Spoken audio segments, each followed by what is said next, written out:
Es un gusto que nos acompañes a este nuevo webinar de la serie Salud y Felicidad del Hospital Médica Campestre. Bienvenido. Damos las gracias al Dr. Guillermo Ramírez Núñez por acompañarnos el día de hoy como moderador. Médico cirujano y partero por la Universidad Michoacana de San Nicolás de Hidalgo. Cuenta con una especialidad en gestión hospitalaria por la European Business School. Maestro en Administración de Hospitales y Servicios de Salud por la Universidad Cuauhtémoc, así como doctor en Administración por la Universidad IEXPRO. Actualmente es director médico del Hospital Médica Campestre. Comenzamos nuestro webinar. ¿Qué tal? Muy buenas tardes. Bienvenidos a este jueves de webinar de la serie Salud y Felicidad que presenta el Hospital Médica Campestre. Pues con el gusto de saludarlos como cada 8 días. El día de hoy tenemos un tema muy interesante. Justamente el día 15, el día de ayer, se conmemoró el Día Internacional del Cáncer Infantil. El cáncer es una de las principales causas de mortalidad entre niños y adolescentes en el mundo y cada año se diagnostican aproximadamente 280,000 niños entre los 0 y los 19 años. En América Latina y el Caribe se estima que al menos 29,000 niños y niñas, junto con adolescentes menores de 19 años, resultarán afectados por el cáncer anualmente. De ellos, cerca de 10,000 desafortunadamente fallecerán. En países con ingresos muy adecuados de primer mundo, la sobrevida de estos pacientes sobrepasa el 80%. Sin embargo, en países con ingresos inferiores, la supervivencia de estos pacientes es inferior al 20%. El 15 de febrero de cada año justamente se declara el Día Internacional contra el Cáncer Infantil y es un movimiento que está hecho con el objetivo de concientizar, promover y sobre todo generar empatía y sensibilidad para aquellas personas que padecen esta enfermedad. Y pues bueno, el día de hoy nos acompaña el doctor Antonio López Barreto. El doctor es médico egresado de la Universidad de Guanajuato. Hizo una especialidad de pediatría avalada por la Universidad Nacional Autónoma de México en el Hospital Regional de Alta Especialidad del Bajío. Es médico pediatra certificado por el Consejo Mexicano de Pediatría y actualmente es médico del staff del Hospital Médica Campestre. El doctor nos va a hablar el día de hoy de cómo identificar el cáncer infantil. Un tema muy interesante, sobre todo pues todos tenemos en casa un niño y es importante que sepamos algunos detalles cruciales para poder atender y sobre todo diagnosticar oportunamente. Doctor, ¿cómo está? Muy buenas tardes. Muchísimas gracias por acompañarnos. Hola, doctor. Muchas gracias. Un gusto estar aquí con ustedes y pues empezamos. Adelante, doctor. Gracias. Pues bueno, como ya comentó usted, doctor, el día de ayer, 15, se festejó o se celebró el Día Internacional de la Lucha contra el Cáncer Infantil. Y pues vamos a hablar un poco del tema, generalidades, como ya dijeron. Pues es una enfermedad que se produce principalmente por un crecimiento descontrolado, una producción inadecuada de las células del cuerpo por alteraciones a nivel de su genoma. La enfermedad hace que ésta crezca sin una limitación, afectando los tejidos normales, empezando con la destrucción de todo lo que se encuentra alrededor y posteriormente creciendo hacia otras partes del cuerpo. Es la primera causa de muerte por enfermedad de niños y niños entre 15 y 14 años. Aproximadamente los estudios avalan que cada 4 horas muere un niño por cáncer. La principal estirpe o causa de cáncer en la infancia es la leucemia, seguida del linfoma y después los tumores sólidos en el sistema nervioso central. 5 de cada 100 mexicanos que son diagnosticados con cáncer son niños. Más 10% de las niñas y los niños que se diagnostican con cáncer van a necesitar un trasplante de médula ósea para tener una esperanza de vida. Aproximadamente cuesta entre $1,500,000 y la sobrevida en México es del 56%. El cáncer, como ya lo platicamos, es una de las principales causas de mortalidad entre los niños y los adolescentes. Aproximadamente cada año se diagnostican 400,000 niños entre los 0 y 19 años de edad. Ya hablando un poquito más local a lo que es México, pues es la primera causa de enfermedad de niños entre 5 y 14 años y la sexta en menores de 5 años. Hablando también un poco en la región de las Américas, por estudios que se realizaron por la Sociedad Panamericana, estima que 32.065 nuevos casos de cáncer se diagnosticaron en el 2020 entre pacientes de 0 a 14 años, ocurriendo 20.000 solamente en la sección de América Latina y el Caribe. Se estima que fue la causa de muerte de 8.544 niños de 15 años en el 2020. ¿Sí? Aquí tenemos unas tablas por parte de los estudios que se hacen de la INEGI, y en estas vemos que para los hombres en México en el 2019, entre la edad de 1 y 4 años, los tumores malignos fueron la cuarta causa de mortalidad de nuestro país. Entre los pacientes de 5 a 9 y en adelante quedó como la segunda. Hablando en las mujeres, igualmente fue la cuarta causa entre pacientes de 1 a 4 años y la primera entre 5 en adelante. Hablando, como ya comentamos, de la leucemia, que es la primera causa de cáncer en pacientes pediátricos, en estas tablas de pastel podemos ver que es hasta más del 52%, seguida por los linfomas en un 12%, tumores del sistema nervioso central en 9% y posteriormente los otros tipos de cánceres. Hablando un poco más específico en cada tipo de cáncer, pues de los síntomas ya abarcando el tema que nos compete en esta sesión, en la leucemia, que es el principal cáncer, se ve que la anemia, la fiebre y los moretones sin alguna causa aparente pueden ser los primeros síntomas en aparecer en estos pacientes. En el neuroblastoma, que es un tumor que se produce en las glándulas suprarrenales, puede iniciar con dolores en los huesos, síntomas de insuficiencia medular como son la púrpura, que es coloración morada o presencia de moretones o lesiones muy pequeñas que llamamos equimosis, presión alta o diarrea. En el linfoma, que se desarrolla principalmente en los ganglios linfáticos, pues puede ser la presencia de masas o ganglios debajo de la piel, en zonas como en el cuello, en las axilas o en las ingles, sudores nocturnos, inflamación o distensión del abdomen, dificultad para respirar y pérdida de peso. En los tumores de los huesos, que la principal causa es el osteosarcoma, es más común entre pacientes de 10 a 15 años y principalmente en las rodillas, pues puede ser una fractura ósea, pero este tipo de fracturas les llamamos fracturas patológicas porque ocurren con mecanismos que normalmente no causarían estas. Limitación en el movimiento, cojera sin otra explicación, dolor a la movilización e hinchazón de esa extremidad.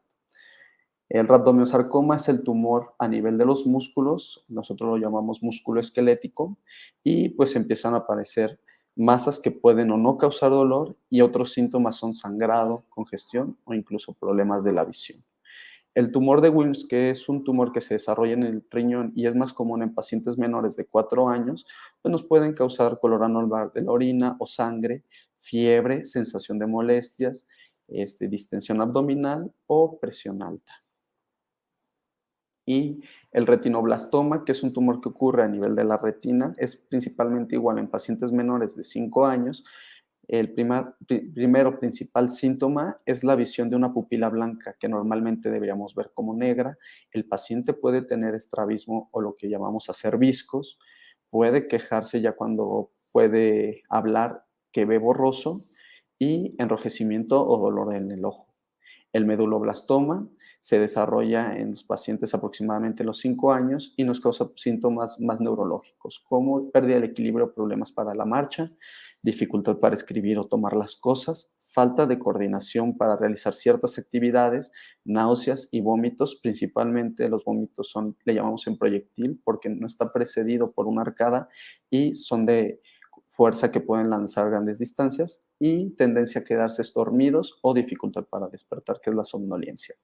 El astrocitoma también es otro tumor que ocurre principalmente en el tejido nervioso, cerebro y sistema nervioso central.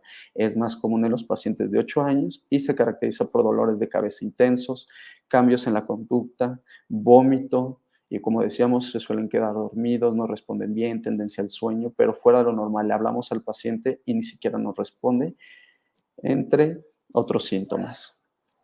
Y secundario a todo eso, pues en el 2018 la Organización Mundial de la Salud lanzó la iniciativa Cure All, que es una iniciativa que inició contra el cáncer infantil.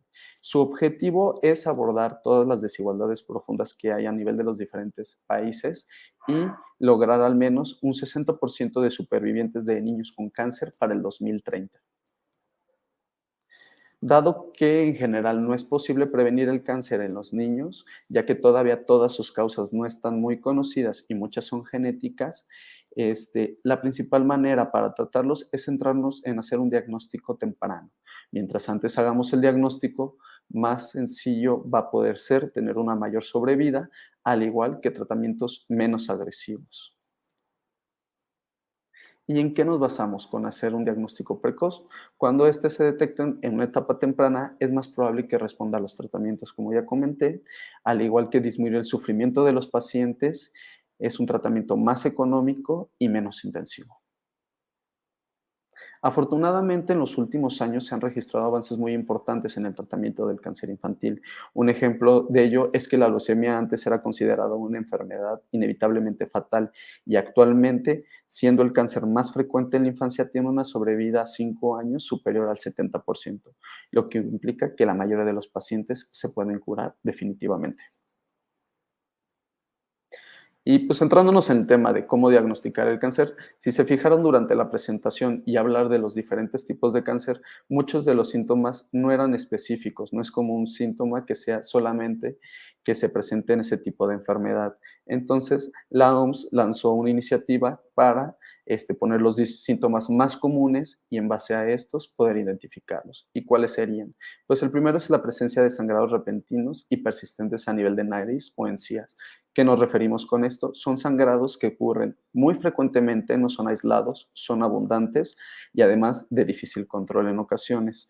Y el sangrado de las encías se presenta cuando los pacientes realizan un aseo bucal o cuando consumen alimentos y presentan constantemente manchado de sangre. ¿De qué nos puede hablar? De algo que está afectando tanto la cascada de coagulación, que son proteínas que tenemos dentro de la sangre para cuando nos lastimamos y cortamos, al igual que las plaquetas. En el número 2, pues el reflejo blanco en la pupila, ya lo comentábamos en el caso de los pacientes con retinoblastoma, pues en vez de verse una pupila negra que dilate, abra o cierre bien, se ve al tomar un reflejo completamente blanca. Otro síntoma pueden ser los ganglios abultados. Estos se presentan principalmente en el cuello, las axilas, la ingle, el pliegue del antecubital o detrás de la rodilla. En ocasiones son dolorosas, no se pueden mover, no son móviles y crecen exponencialmente. Otro es aumento del volumen del abdomen, pero no necesariamente por distensión por gas. Es rígido, duele a la palpación y no mejora con tratamientos. Podemos tener aumento de volumen o tumefaciones en cualquier parte del cuerpo, presencia de puntos rojos o moretones en la piel y sin explicación. ¿A qué se refiere? Generalmente las zonas donde pues, los niños pequeños al estar jugando se lastiman más frecuente son las regiones anteriores, lo que llamamos las espinillas, o la región anterior tibial o los brazos. Sin embargo, presencias de moretones en abdomen, tórax, cuello, en muslos, sin alguna explicación, eso tiene que ser un síntoma de alarma. Presencia de palidez tanto de la cara como de las mucosas, asociado también a sensación de cansancio, malestar general. La presencia de fiebre sin ninguna explicación, que sea repetitiva, no mejore con los tratamientos comunes como el paracetamol, el metamizol, el ibuprofeno o incluso los medios físicos como paños húmedos o baños. Dolor de cabeza asociado a náuseas y vómito, pero que sea intenso, repetitivo, que no haya una explicación aparente y el vómito, como ya lo llamábamos, que también sea repetitivo y en características de proyectil. Dolor en los huesos y articulaciones, no asociados con una enfermedad, por ejemplo, en caso de una gripa así, sino que el paciente constantemente presente el dolor y sea intenso. Todos estos, si llega a presentar algún paciente, requerirían alguna valoración para descartar que no tuviera otro problema más grave.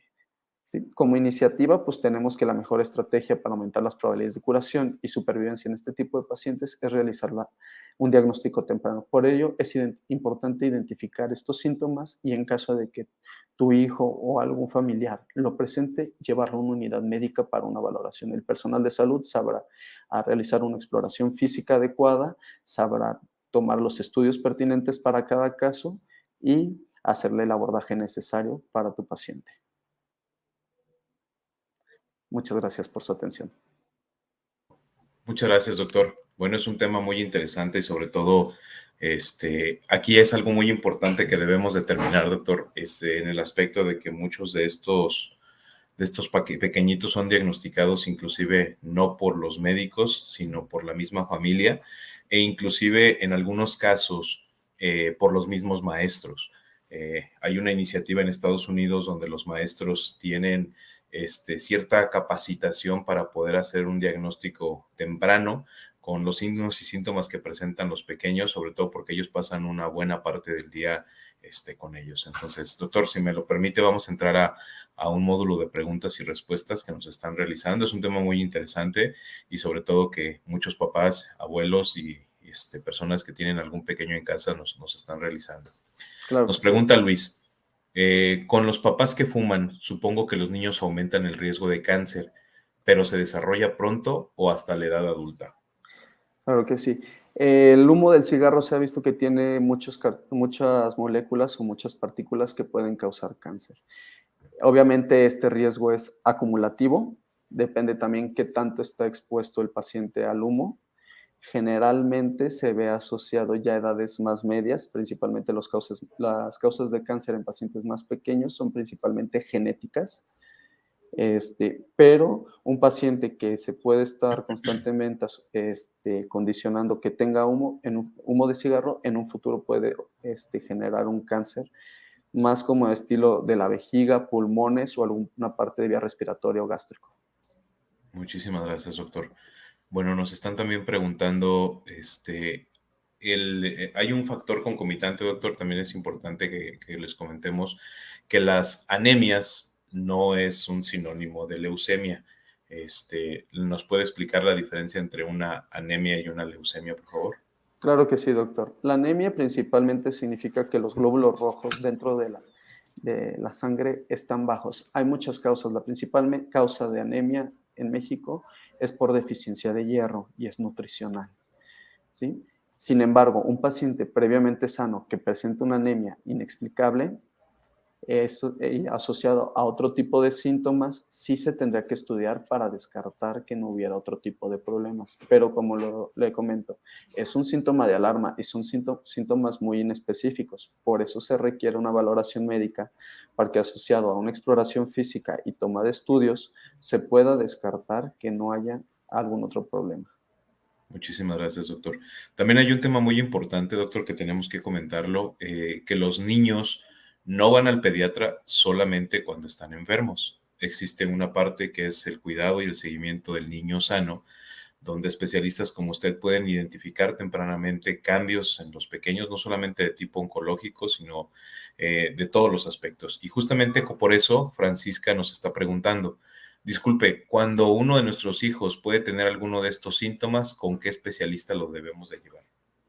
Pues ahora sí que lo importante sea el médico que esté más cerca de ti y sea de tu confianza. Todo personal de la salud tiene la capacidad para poder hacer una impresión diagnóstica. El especialista para el cáncer obviamente va a ser el médico oncólogo o en el caso de las leucemias el hematólogo, pediatra. Pero antes que eso hay que hacer estudios para descartar que no hay otro tipo de problemas. Como comentaba, una anemia muchas veces puede ser por deficiencia de hierro. A veces los sangrados o moretones pueden ser por otro tipo de problemas.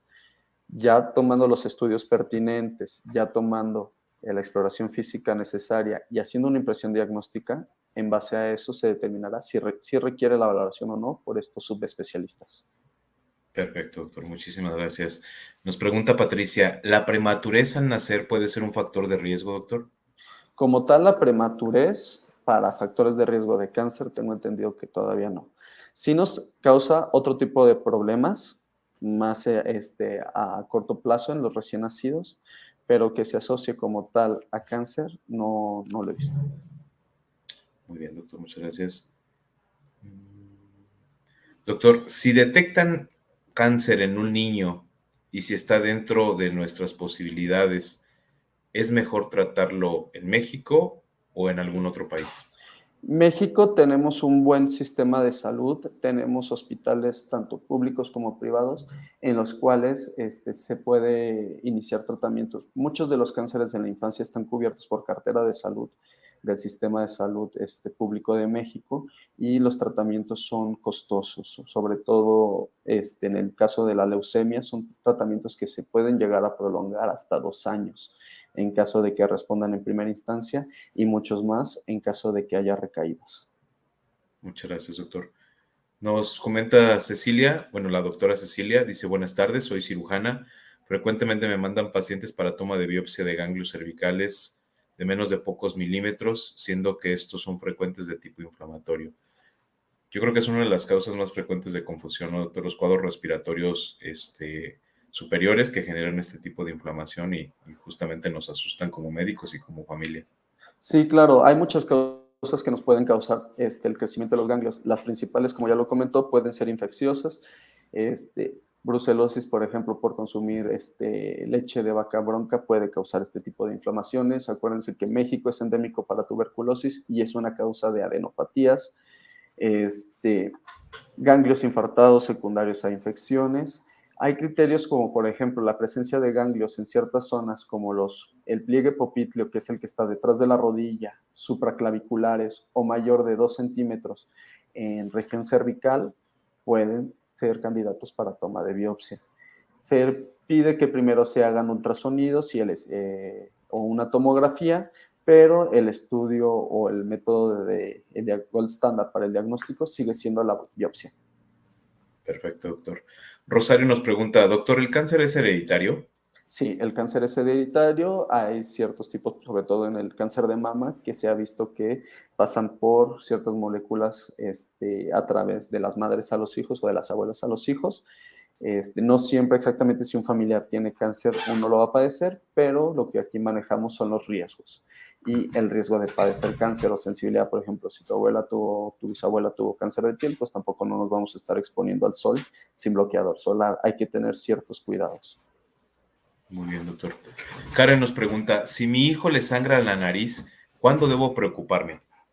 Cuando el sangrado sea persistente, sea continuo, sea de difícil control y en caso de que llegue a presentar sangrado en otros sitios, empieza a presentar palidez o manchas moradas en otras partes del cuerpo.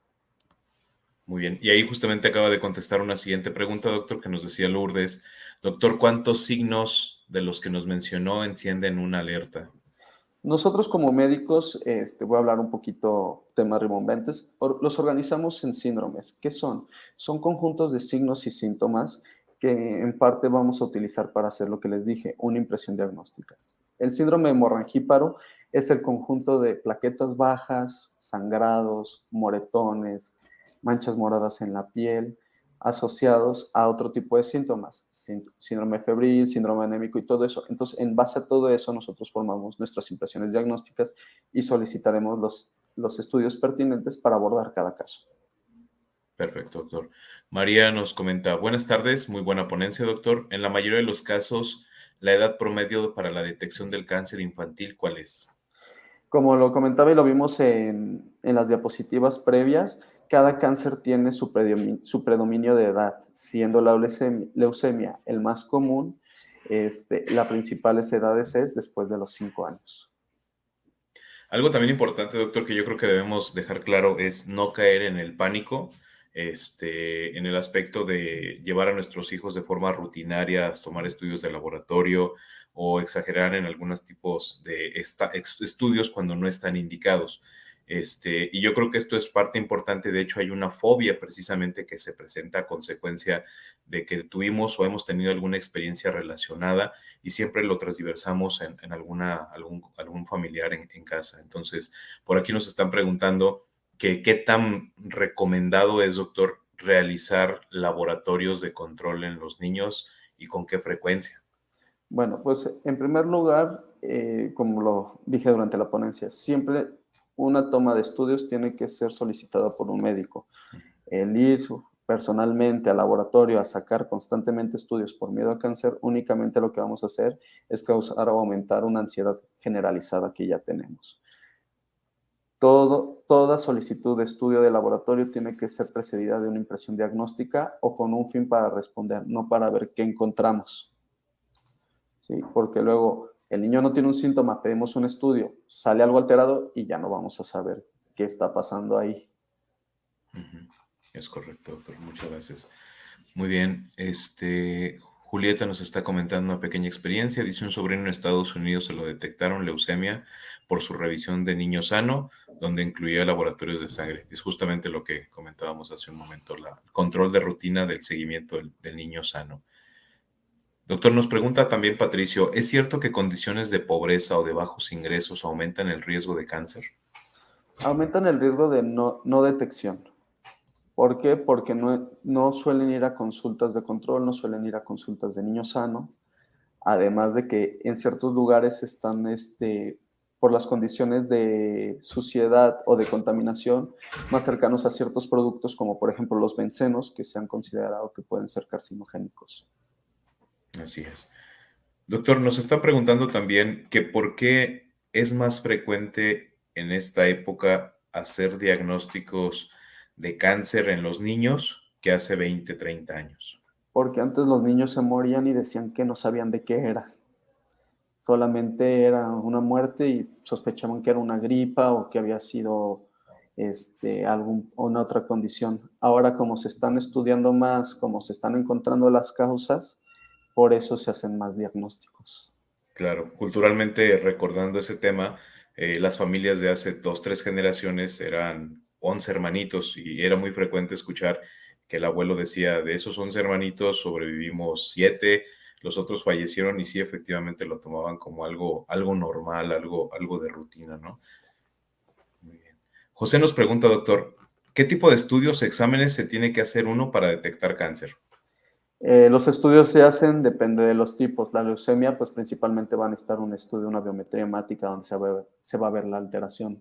Los osteosarcomas se verían con una tomografía, en una radiografía ya en etapas más avanzadas. Los tumores a nivel del sistema nervioso central, pues obviamente estudios como la resonancia magnética o la tomografía para poder ver a estos niveles. En el caso de los tumores como el de Wilms, una tomografía, un ultrasonido renal. Ahora sí que cada tipo de cáncer va a necesitar su abordaje específicamente. No podemos generalizar todo, como que con cierto estudio es mágico y me va a decir si tengo o no. Por eso siempre se recomienda previamente una valoración médica para guiar el plan a seguir. Muchísimas gracias, doctor. Oiga, doctor, también un mito muy frecuente sobre las vitaminas. Nos pregunta María que si las vitaminas pueden ayudar a disminuir en cierta medida el crecimiento de células cancerosas. Se ha visto que las vitaminas tienen ciertas propiedades y especifica algunas como antioxidantes, y eso ayuda porque los radicales libres afectan al genoma o al ADN.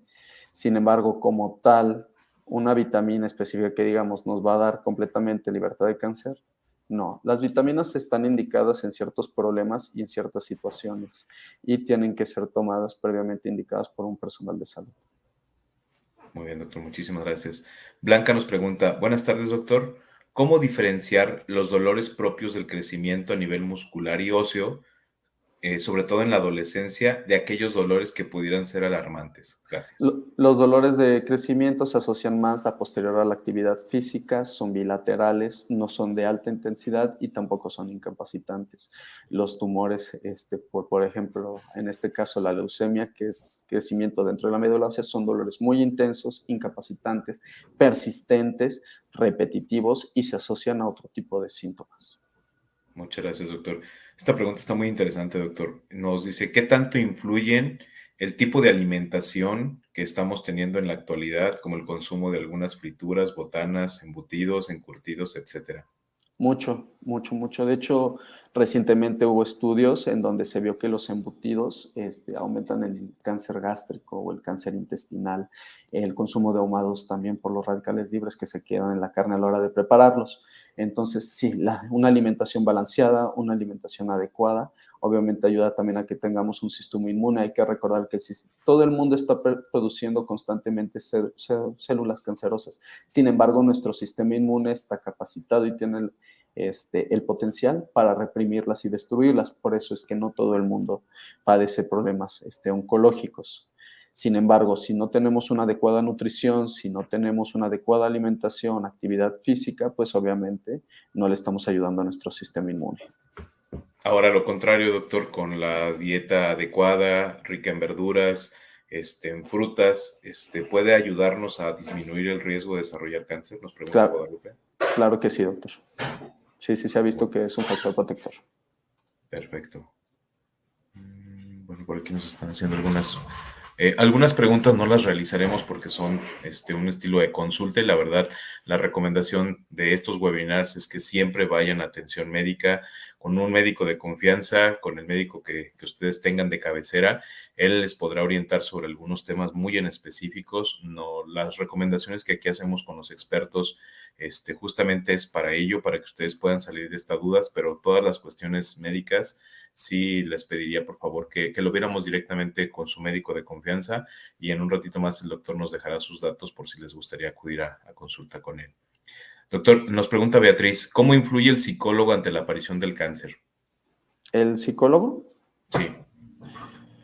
Pues hay temas en los que se ha visto que sí tiene cierta protección, sobre todo en los problemas de depresión o de alteraciones. Hay algunos estudios que se han realizado que sí tienen una mayor elevación en pacientes que tengan problemas de la conducta. Sin embargo, todavía no hay suficiente evidencia para poder hacer un comentario al respecto. Muy bien, doctor, muchas gracias. Hace un ratito, en una de las preguntas, usted nos da una orientación de que en México existe un muy buen sistema de salud, tanto público como privado, para la atención de padecimientos oncológicos, incluso en algunos casos comparado incluso con países de primer mundo. Y esa es una parte muy importante porque a veces no conocemos cuáles son este tipo de instituciones. Y Rosario nos está preguntando, ¿hay algún hospital especializado en cáncer infantil en México, como los que aparecen en las películas? Claro, está el INCAN, que es el Hospital de Cancerología en la Ciudad de México. El Hospital Infantil de México, el JIN, tiene los servicios para oncología pediátrica. El Instituto Nacional de Pediatría también. Y aquí en León no nos vayamos muy lejos, doctor.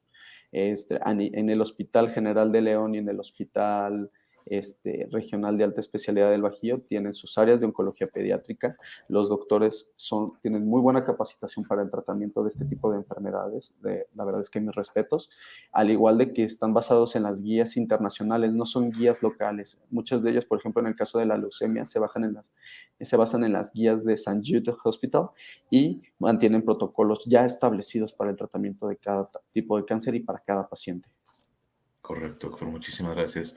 Doctor, nos preguntan también que si es verdad que el uso de un flash al hacer una fotografía en un niño y si refleja la imagen de los globos oculares, es probable que tenga un tipo de cáncer.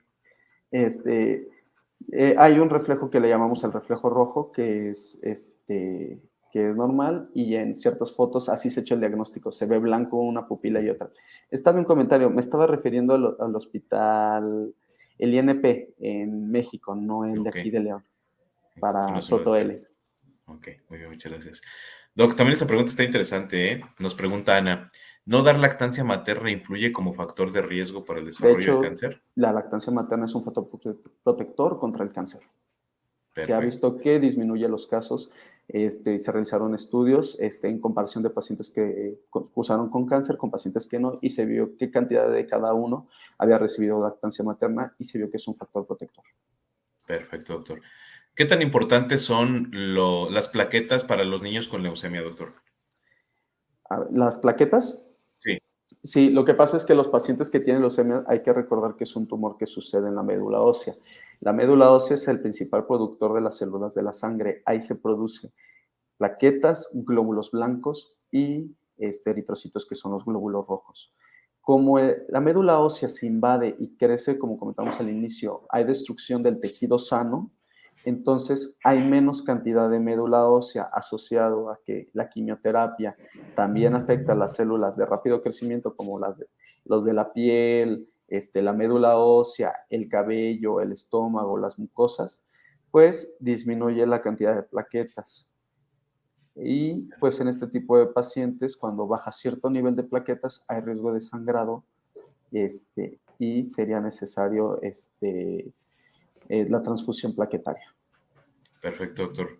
Bueno, esta pregunta también es interesante, sobre todo porque se repite en 2 ocasiones, que si el uso de dispositivos como el microondas, los alimentos puede generar cáncer, doctor. Se ha visto que el uso de este tipo de dispositivos, sí ha habido elevación, incluso, por ejemplo, también con los celulares, pero todavía no es suficiente la evidencia para dar un número tal de riesgo. Muy bien, doctor. Nos pregunta Wildon, ¿cuáles son los factores de un retinoblastoma, doctor? Los factores, pues principalmente genéticos, ¿sí? Y ahora sí que es un problema, ya sería meternos a biología molecular y claro. Ese tipo de temas que son un poquito más rebuscados. Muy bien, doctor, muchísimas gracias. César nos pregunta, ¿el consumo de tuétano de res es recomendable en los infantes para que lo consuman? Me imagino que por lo de la médula. Pero no. No tendría. El tuétano de la res tiene mucha grasa y mucho colesterol. Sí, creo que no tenía el efecto adecuado. No. Aparte, y como ya está cocido y ya está cocinado, pues, y consumirlo crudo, pues da riesgo para infecciones. Es correcto, doctor. Muchísimas gracias. Muy bien, por aquí. Dice Soto, hola doctor, buenas tardes. ¿Como apoyo alguna conclusión a grandes rasgos de los síntomas? Pues, como mencionamos, los primeros 10 síntomas, pupila blanca, palidez, dolores de cabeza intensos acompañados de náusea y vómito constante, ¿cómo se llama? Inflamación del abdomen, moretones o sangrados que no tengan una explicación, ¿cómo se llama? Dolores de hueso persistentes y de alta, que sean incapacitantes o que tengan fiebres persistentes, sí recomendaría mínimo una valoración por un médico. Aunque hay que descartar una gran variedad de enfermedades que puedan ocasionarlos y entre ellas están las oncológicas, que es el cáncer. Perfecto, doctor. Muy bien, doctor. Pues como comercial, Pablo, si tienes por ahí la última diapositiva del doctor. Lo más recomendable, doctor, siempre es la atención por parte de un especialista. En este caso, doctor, ¿dónde lo podemos encontrar para que las personas que aquí asistieron a este webinar puedan asistir con sus pequeños o puedan recomendar a algún pequeño que pueda asistir con usted y justamente darles un seguimiento adecuado en atención y diagnóstico oportuno? Sí, muchas gracias, doctor. Pues yo me encuentro en la Torre 3 de aquí de Médica Campestre, en el consultorio 202A. Estoy a sus servicios. Mi horario de atención es por las tardes y previa cita, ahí vienen los teléfonos para poder agendar una cita en caso de que gusten, al igual que mi correo electrónico.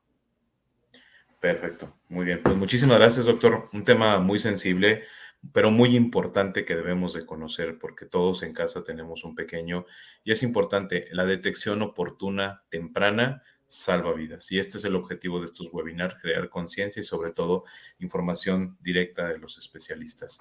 Pues bueno, no me queda más que agradecerle su tiempo, doctor. Una excelente presentación. También por aquí tiene muchos comentarios y felicitaciones. Ya en su momento se las haremos llegar.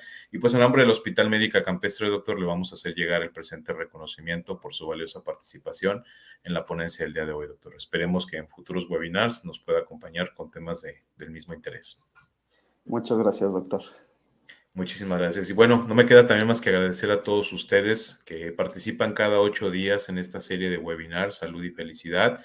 Les recuerdo que vamos en el número 70 de la revista Salud y Felicidad, la cual podrán descargar en el apartado de folletos y compartirla a través de sus redes sociales. Ahí mismo podrán descargar la presentación que el doctor nos compartió a lo largo de este webinar. Por si tuvieron algún punto importante que quieran aclararlo, pues justamente también pueden descargarla y revisarla. Y pues bueno, no me queda más que invitarlos la próxima semana. La próxima semana vamos a hablar también de un tema muy interesante. Justamente el doctor Edgar Martínez Guzmán, el doctor es pediatra y es alergólogo, nos va a hablar sobre las enfermedades raras. Son padecimientos que se presentan con regularidad, pero que a veces efectivamente no tienen un diagnóstico, una causa evidente. Y pues justamente el doctor nos va a hablar al respecto. Nos vemos la próxima semana. Esperemos contar como siempre con su participación. Agradecerles a todos por su tiempo. Doctor, muchísimas gracias. Pablo, muchísimas gracias. Nos estamos viendo la próxima semana. Ahorita terminando el webinar, Pablo sube un pequeño video de tutorial de cómo descargar las constancias, porque nos han estado llegando algunos mensajes de correo electrónico que han tenido problemas. Si a pesar de ello persisten con la problemática, por favor se pueden seguir comunicando y con todo gusto les daremos seguimiento. Muchísimas gracias a todos. Gracias, doctor.